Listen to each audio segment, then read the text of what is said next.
नमस्कार दोस्तों। मेरा नाम सीमा है और मैं एक खूबसूरत महिला हूँ। मेरा रंग गोरा है और देखने में मैं काफ़ी ज़्यादा सुंदर हूँ। एक बार कोई भी मुझे देख लेता है तो एक ही बार उसको प्यार हो जाता है। दोस्तों, यह कहानी एक 24 साल के लड़के और मेरी कहानी है। मेरी उम्र 45 साल है, लेकिन मैं इतनी उम्र में भी एक जवान लड़की जैसे दिखती हूँ। दोस्तों, कहानी को पूरा सुने और आप इस चैनल पर नए हैं तो चैनल को सब्सक्राइब कर दें। जब मैं 24 साल की थी तब मेरा रिश्ता एक बड़े शहर में कर दिया। लड़के का परिवार बहुत अमीर था और खुद का अपना बिजनेस था। लड़के ने मुझे देखते ही रिश्ते के लिए हाँ बोल दिया था और हमारा रिश्ता पक्का हो गया था। और मेरे परिवार वाले बहुत खुश थे क्योंकि मेरा रिश्ता एक बहुत बड़े खानदान में हुआ था। इसलिए मेरे परिवार वाले तो हद से ज़्यादा ही खुश थे। बोलते थे, हमारी बेटी तो राज करेगी राज। तब मैं भी थोड़ा खुश हो जाती थी, लेकिन एक बात मुझे अक्सर परेशान किया करती थी, क्योंकि मैं सोचती थी इतना बड़ा खानदान के लोग एक मिडिल क्लास फैमिली से कैसे रिश्ता जोड़ सकते हैं। अगर शादी करके 2-3 महीने मुझे रखकर कहीं मुझे छोड़ ना दे।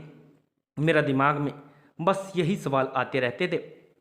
यह बात मुझे अक्सर तंग किया करती थी, लेकिन मेरे परिवार वाले बहुत खुश थे। इसलिए मैं भी उनकी खुशी के लिए अपने चेहरे पर मुस्कान रखती थी। एक दिन की बात है, मुझे राजीव का कॉल आता है। मतलब जिसके साथ मेरा रिश्ता हुआ है उसकी कॉल आती है और राजीव बोलता है कि कैसे हो मेरी होने वाली वाइफ। मैंने भी थोड़ी हल्की आवाज़ में बोला, ठीक है जी। कुछ देर मैंने राजीव से बातें करी। तब मैंने बोला, जी मैं थोड़ा काम कर लूँ। तब राजीव बोलता है, उफ जाने मन, अब भी काम करेगी, साथ बातें करना, तुम्हें ये काम नहीं लगता है क्या? तब मैंने बोला, राजीव जी अभी हमारी शादी नहीं हुई है, इसलिए ज़्यादा बात करना अच्छा नहीं लगता। तभी राजीव बोलते हैं, अच्छा मैडम जी कोई बात नहीं, लेकिन याद रखना शादी के बाद सारे बदले लूँगा। मैं यह बोलकर राजीव ने फ़ोन रख दिया। अब मेरे दिमाग में पता नहीं क्या क्या आया।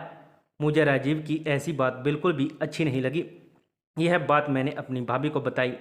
तब मेरी भाभी ने बोला, अरे सीमा तो हो क्या गया, आखिर उसका हक है, तुम्हारा होने वाला पति है, इसलिए उसकी कोई भी बात का बुरा मत मानना, नहीं तो वो नाराज हो जाएंगे। मेरी मान जो बातें दो कर लिया कर, इतना बड़ा खानदान किसी कर्म वाली को मिलता है। भाभी की यह बात सुनकर मैं थोड़ा शांत हुई और राजीव की बातों को नज़रअंदाज किया गया। अब राजीव मेरे से रोजाना घंटों बातें करता और कुछ कुछ बोलता, लेकिन मैं उसकी हाँ में हाँ मिलाती रहती, क्योंकि मैं नहीं चाहती थी कि मेरी वजह से मेरे परिवार वालों का दिल टूट जाए। कुछ दिनों के बाद राजीव के परिवार वाले बोलते हैं हमें शादी करनी है और उन्हें शादी की बहुत जल्दी थी। मेरे पापा ने हमारे साथ बात करी और भाई भाभी ने हाँ बोल दिया। फिर मैं कैसे ना कर सकती थी। वो समय भी आ गया जब लड़के वाले बड़ी धूमधाम से मेरे से शादी कर मुझे अपने घर ले गए। जब मैं राजीव के घर में प्रवेश करती हूँ तो इतना आलीशान घर देख मेरे होश उड़ गए, क्योंकि ऐसा घर मैंने पहले कभी नहीं देखा था। आज मेरे ससुराल में सभी खुश थे और हमने साथ बैठकर खाना खाया और फिर मेरी नंद ने मुझे अपने कमरे ले गई। और जब मेरा पति आया तब हमने जो शादी का रीति रिवाज होता है वो किया। आज सुबह हम उठे और मैंने सबके लिए आज नाश्ता बनाया और खुद भी किया। ऐसे करते करते पूरे 3 महीने गुजर गए थे। एक रात की बात है जब मेरा पति राजीव मेरे से बोला, सीमा अब तुम्हारे में अब वो बात नहीं रही। यह सब सुनकर मुझे हैरानी हुई, आखिर राजीव कहना क्या चाहता है। तब राजीव बोलता है, देखो मैंने सिर्फ तुम्हारी खूबसूरती देखकर शादी की और वो खूबसूरती मैंने 3 महीने से इस्तेमाल कर दी। अब मैं चाहता हूँ हम अलग हो जाएं। यह सब सुनकर मैं दंग रह गई। मैंने बोला, मतलब आपने सिर्फ मेरी खूबसूरती देखकर शादी करी और 3 महीने जो रिश्ता बनाया सिर्फ वो एक मज़े के लिए था क्या? तब राजीव ने बोला, हाँ, पता नहीं ऐसे कितने रिश्ते बनाए। मैंने यह सब सुनकर मुझे अब राजीव पर नफरत होने लगी थी और मैंने अब राजीव को सज़ा दिलाने के बारे में सोचा। उसे भी पता चले कि लड़की से शादी करके छोड़ना कितना बड़ा पाप होता है। तब मैंने बिना किसी को बताए राजीव पर पुलिस केस दर्ज करवा दिया और राजीव को पुलिस पकड़कर ले गई। अब मेरे परिवार वालों को भी यह बात का पता चल गई थी और मेरे परिवार वालों ने मुझसे माफ़ी मांगी और बोला, बेटी हमें माफ़ कर दे, हमने तुम्हारी बात नहीं मानी। तब मैंने भी सबको माफ़ कर दिया। यह बात सारी तरफ फैल गई थी और एक दिन की बात है जब राजीव का पापा हमारे घर पर आता है और हमें धमकी देता है और बोलता है अपना केस वापस ले लो, नहीं तो तुम्हारे लिए अच्छा नहीं होगा। तब मैंने भी बड़ी हिम्मत से राजीव के पापा को बोल दिया, ठीक है मैं केस वापस ले लूँगी, लेकिन मेरी भी कुछ शर्तें हैं। मेरी ज़िंदगी आपके बेटे ने खराब करी है, इसलिए मुझे आपकी आधी प्रॉपर्टी का हिस्सा चाहिए। यह सब सुनकर राजीव का पापा बोला, कभी नहीं।